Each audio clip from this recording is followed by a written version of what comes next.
اس زندگی میں سب کچھ سمیٹ سکتے ہو اگر 24 گھنٹے کو صحیح استعمال کیا. یقین مانو آپ 24 گھنٹے کے اندر دعوت کے تقاضوں کو بھی پورا کر سکتے ہو, گھر والوں کے تقاضوں کو بھی پورا کر سکتے ہو, روزانہ تھوڑا سا علم بھی سیکھ سکتے ہو, روزانہ اللہ کا ذکر بھی کر سکتے ہو, اپنے رشتہ داروں سے ملنے کے لیے جا بھی سکتے ہو, مریضوں کی عیادت بھی کر سکتے ہو.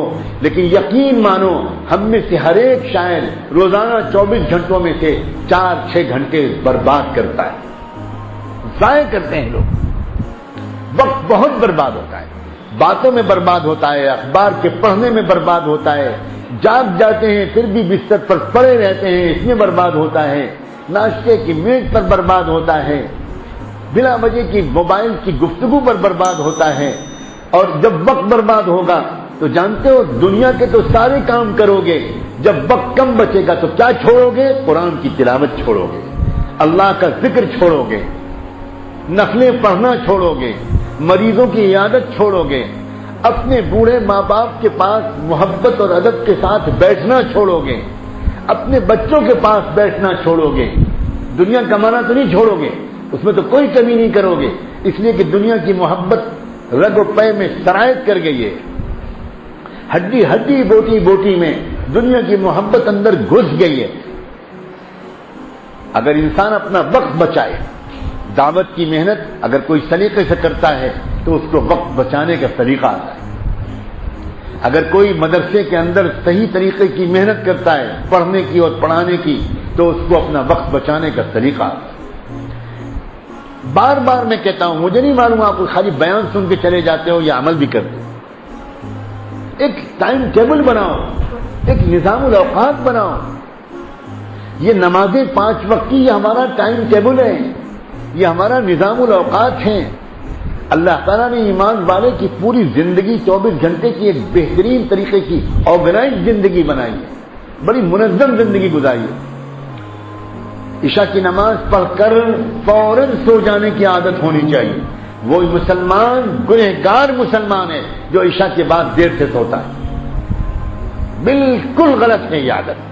اور جس انسان جو عشاء کے بعد جلدی نہیں سوئے گا اس کے پورے 24 گھنٹے بے برکتی کے ساتھ گزریں.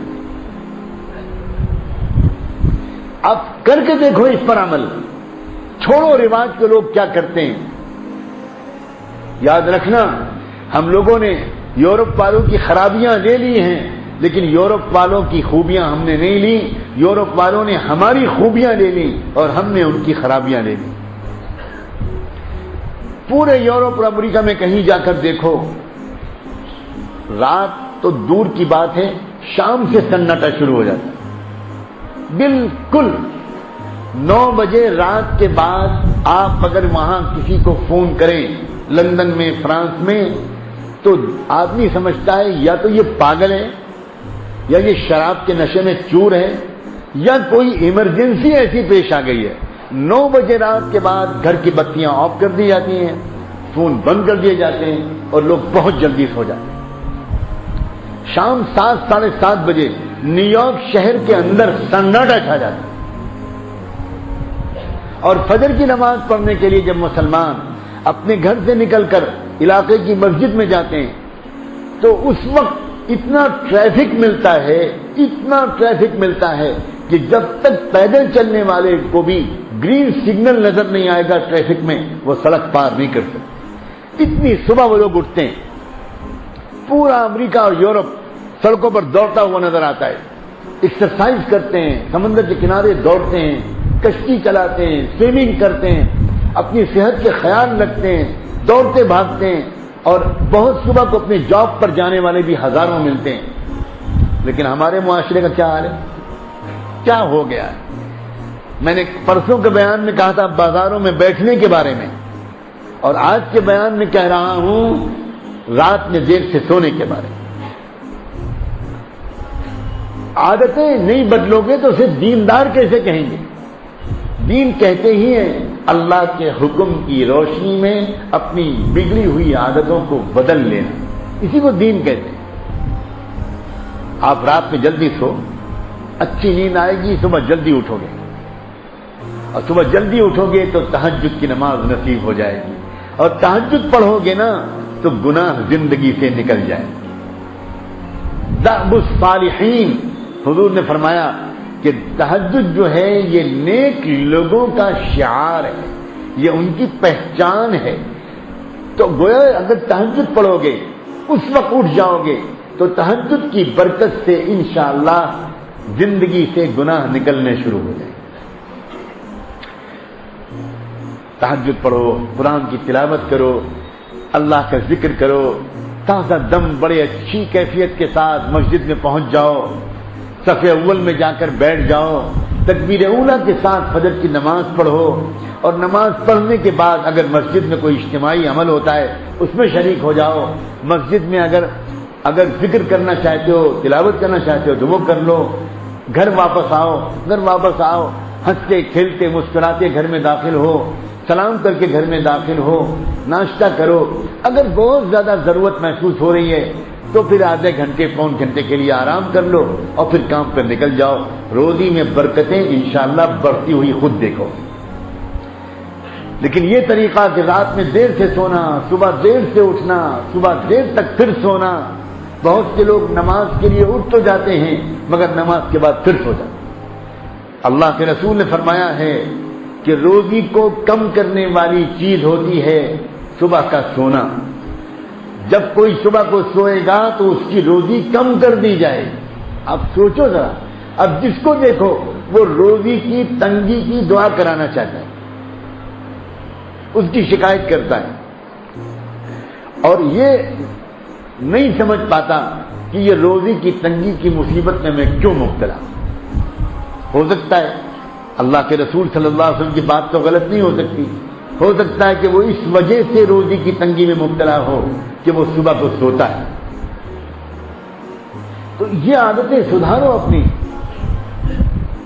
روزی کی لائن کی محنت کرو، اچھی محنت کرو، جی لگا کر محنت کرو، خوب توجہ کے ساتھ محنت کرو۔ کوئی نہیں کہتا کہ دنیا مت کماؤ، لیکن شام کو ایک وقت تک بس کاروبار کی مشغولیت میں لگو، اس کے بعد اللہ کا بھروسہ کر کے دیر تک بازاروں میں بیٹھنا، یہ سب عادتیں اللہ کرے کہ چھوڑنا آسان ہو جائے۔ آپس میں محبت سے رہنا، اتحاد کے ساتھ رہنا، جوڑ کے ساتھ رہنا، دلوں کا بالکل صاف رکھنا، دلوں کے اندر کوئی رنجش نہ ہو، کوئی کینہ نہ ہو، کوئی دشمنی نہ ہو، کسی کا برا چاہنے کا مزاج نہ ہو۔ اس کے لیے بہت مفید ہوتا ہے صبح و شام ذکر کی پابندی کرنا۔ اللہ کے بندو، ذکر بہت پیارا عمل ہے، بہت پیارا عمل ہے۔ کر کے دیکھو صبح شام اکیلے میں تنہائی میں بیٹھ کر بتائے ہوئے طریقے پر اللہ کو یاد کر کے دیکھو۔ سنتے رہنے سے کام نہیں چلے گا، کر کے دیکھو۔ خود عمل کرو گے تو تم کو محسوس ہوگا کہ جو گناہ برسوں سے نہیں چھوٹ پا رہے تھے وہ گناہ چھوٹنا آسان ہو گئے۔ یہ اللہ کے ذکر کی تاثیر ہے۔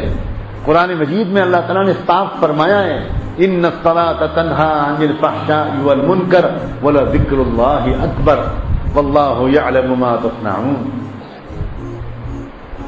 اس لیے دعا ہے کہ اللہ تبارک و تعالیٰ اس سفر میں جو بھی ذرہ خیر وجود میں آیا ہو اللہ اسے قبول فرما لے۔ جو کمیاں کوتاہیاں رہ گئیں آپ حضرات کی خدمت میں، اللہ مجھے معاف فرما دے، اللہ مجھے معاف فرما دے، اللہ آپ کو اس محبت کا صلہ دے جس محبت کے ساتھ آپ آنے والے مہمانوں کے ساتھ پیش آتے ہیں۔ زندگی مختصر ہے، موت قریب ہے، سب ٹھاٹ پڑا رہ جائے گا جب لاج چلے گا بنجارا، سب ٹھاٹ پڑا رہ جائے گا جب لاج چلے گا بنجارا۔ نوجوانوں، اپنے ماں باپ کی قدر کرو، اپنے ماں باپ کی عزت کرو، اپنے ماں باپ کی خدمت کرو، ان کی دعائیں لو۔ اور کتنا اچھا ہو کہ آج یہاں سے اٹھنے کے بعد نماز سے فارغ ہو کر جب آپ اپنے گھر جاؤ تو آپ اپنے ماں باپ سے معافی مانگ لو معافی۔ نوجوانوں، مان جاؤ، کہو جا کر امی مجھے معاف کر دیجئے، واقعی میں نے آپ کی شان میں گستاخیاں کی ہے، آپ سے میں بڑی آواز میں اونچی آواز میں بولا ہوں، اب میرا کیا ہوگا؟ آج میں نے بیان میں سنا ہے جس کی ماں ناراض ہوگی اس کو مرتے وقت کلمہ بھی نصیب نہیں۔ اپنی آنکھوں کو گناہوں سے بچاؤ، بد نظری کے گناہ چھوڑ دو، اللہ کے بندو چھوڑ دو۔ اس سے زیادہ گندا گناہ اور کیا ہوگا؟ تمہاری بیٹی کو کوئی دیکھے، تمہاری بہن کو اور بیوی کو کوئی دیکھے تو تم کو اچھا نہیں لگے گا، تم کسی کی بہن بیٹی کو دیکھو گے کسی اور کو کیسے اچھا لگے گا؟ دل میں گندگی اترتی ہے، نمازوں کی نورانیت چلی جاتی ہے، دل کے اندر ایک سختی اور قساوت پیدا ہو جاتی ہے۔ اللہ والوں کے پاس جایا کرو اللہ والوں کے پاس، اللہ کے راستے میں نکلتے بھی رہو اور پھر پوچھو کہاں میں حاضر ہوں، میں چاہتا ہوں کہ میں کسی اللہ والے کے ہاتھ پر توبہ کروں، کسی اللہ والے سے بیعت ہو جاؤں اور وہ مجھے میرے لیے دعا کرے، میرے اوپر توجہ ڈالے، مجھے ذکر سکھائے اور میں اس طریقے پر ذکر کر کے اللہ کا اچھا بندہ بنوں۔ ان راستوں میں آگے بڑھو، ہمت سے کام لو۔ اللہ تعالیٰ نے آپ کے اندر کچھ صلاحیتیں رکھی ہیں جن کا میں نے پہلے سفر میں اشارہ کیا تھا۔ آپ کے اندر صلاحیتیں ہیں، اپنی صلاحیتوں کو پہچانو، اپنے گھر کو بھی صاف ستھرا رکھو، اپنے گھر کے سامنے کے حصے کو بھی صاف ستھرا رکھو، اپنے محلوں کو بھی صاف ستھرا رکھو، اپنے دل کو بھی صاف ستھرا رکھو، اپنے وقت کو ضائع ہونے سے بچاؤ، اپنے آنکھوں کو، اپنے کانوں کو گندگیوں سے بچاؤ، اپنی زبان کو گندگیوں سے بچاؤ، اچھے ماحولوں میں بیٹھو، برے ماحولوں سے دور بھاگو، دور بھاگو، دور بھاگو، پناہ مانگو اللہ تعالیٰ، پناہ مانگو برے دوست سے، برے ساتھی سے جو بری بری باتیں کرے، برے برے قصے سنائے اور برے اعمال کی طرف کھینچ کر لے جائے۔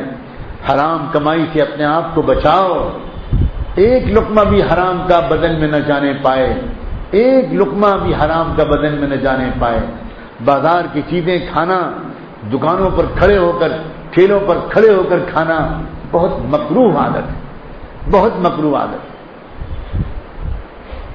ہمارے علماء حدیث نے تو عجیب عجیب شرطیں لگائیں کہ ہم حدیث کس کی روایت سے قبول کریں گے؟ جس کی یادداشت بہت مضبوط ہو، جس کو ایک ایک لفظ یاد رہتا ہو، جس کی نیت پاک صاف ہو، جس کے اخلاق اچھے ہوں، جس کے اندر تقویٰ ہو۔ یہ شرطیں تو لگائیں، لیکن آپ کو حیرت ہوگی یہ بھی فرما دیا کہ اگر کوئی انسان سڑک پر کوئی چیز کھاتا ہوا نظر آئے، چاہے وہ اپنے زمانے کا امام ہی کو نہ ہو، ہم اس کے حدیث رسول کو قبول نہیں کریں۔ اتنی گری ہوئی عادت سمجھا ہمارے محدثین نے، سڑک پر کھانا، بازار میں کھانا، اتنی گری ہوئی عادت سمجھا، مردانگی کے خلاف بات کو سمجھا، شرافت کے خلاف بات کو سمجھا۔ اور فن حدیث میں علماء جانتے ہیں روایت حدیث کی قبولیت کے لیے جو شرطیں ہیں، ان میں سے ایک شرط یہ ہے کہ اس بندے کو کبھی کسی نے سڑک پر کوئی چیز کھاتے ہوئے دیکھا نہ ہو۔ یہ تہذیب ہے ہماری، ہمیں اپنی اسلامی تہذیب پر عمل کرنا چاہیے۔ اور ایک آخری بات یاد دلا دوں، بھول نہ جاؤں، ذی الحجہ کا مہینہ شروع ہو چکا ہے۔ آج یکم ذی الحجہ تھا، آج ایک دن گزر گیا، اب کل سے دوسرا شروع ہوگا۔ یہ جو ذی الحجہ کے دن ہیں، یہ دن ایسے ہیں، بقرعید کے ایک دن پہلے تک کے دن، بلکہ بقرعید کو ملا کر وہ سارے دن کہ اللہ کے رسول نے فرمایا ہے کہ سال بھر میں کسی بھی دن اعمال صالحہ اللہ تعالیٰ کو اتنے زیادہ محبوب نہیں ہوتے جتنی محبت اللہ کو ان دنوں میں کی جانے والی نیکیوں سے ہوتی ہے۔ تو ان دنوں میں اپنی نیکیوں کو بڑھا دو، ان نیکیوں میں تلاوت بڑھا دو، ذکر بڑھا دو، دعا بڑھا دو، توبہ بڑھا دو، ماں باپ کی خدمت بڑھا دو۔ اور ان دنوں میں روزہ رکھنا بہت ہی فضیلت کا ہے، بہت فضیلت کے دن ہے۔ 9 ذی الحجہ تک کا روزہ، یہ پورے جو دن بچے ہیں، 8 دن بچے ہیں، ان 8 دن میں روزہ رکھنے کی ہمت کرو۔ اللہ تعالیٰ ان روزوں کی برکت سے تقویٰ عطا فرما دیں گے، زندگی سے گناہوں کو نکال دیں گے انشاءاللہ۔ یہ دن خاص طور پر رجوع اللہ کے دن ہیں، اللہ کی یاد کے دن ہیں، مسجدوں کو آباد کرنے کے دن ہیں۔ اور اگر آپ ان دنوں میں یہ سمجھو کہ گھر پر رہتے ہوئے میں یہ نیک کام نہیں کر پاؤں گا، تو آپ اگر یہ سمجھو کہ میں اللہ کے راستے میں نکل جاؤں تو وہاں رہ کر میں انشاءاللہ ذکر و تلاوت اور معمولات کی پابندی کر لوں گا، تو نور علی نور، کیا کہنے، بہت اچھی بات ہے۔ دعوت کے کام کے فضائل بھی ساتھ میں ہوں گے اور ذکر و تلاوت کا اجر بھی آپ کو ملے گا اور اس کی نورانیت بھی آپ کو ملے گی۔ دعا ہے کہ ان ساری باتوں پر عمل کرنے کی اللہ مجھے اور آپ کو توفیق عطا فرمائے۔ وآخر دعوانا ان الحمد للہ رب العالمین۔